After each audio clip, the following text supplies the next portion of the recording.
মুক্তিযুদ্ধের দিকে যেন তাদের বেশি মানে একটা ক্ষোভ।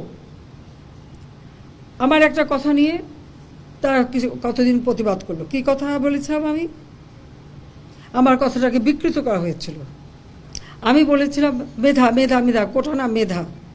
মুক্তিযোদ্ধা পরিবারের সন্তান সন্ততিরা কি মেধাবী না? তাহলে মেধাবী কি শুধু ওই রাজাকারের ছেলে মেয়ে?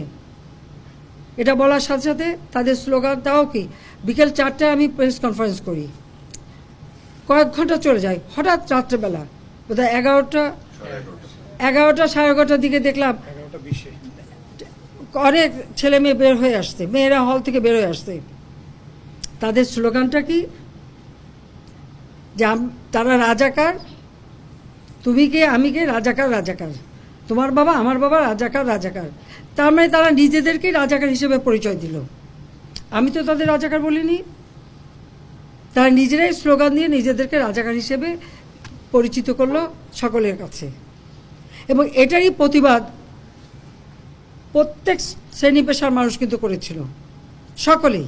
হ্যাঁ, আমাদের ছাত্রলীগ থেকে শুরু করে, যুবলীগ থেকে শুরু করে অন্যান্য সংগঠন, প্রগতিশীল সংগঠন, সকলেই কিন্তু এর প্রতিবাদ করেছে। এমন কোনো সেকশনের মানুষ নাই যেটা প্রতিবাদ না করেছে। তখন তারা তাদের স্লোগান পরিবর্তন করলো। কি স্লোগান?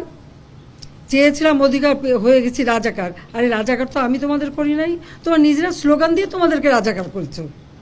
তোমরা স্লোগান দিয়েই তোমাদের পরিচয় দিয়েছো। তোমরা শুধু না, তোমরা রাজাকার, তোমার বাবা রাজাকার, এটা তো তোমরাই করেছো।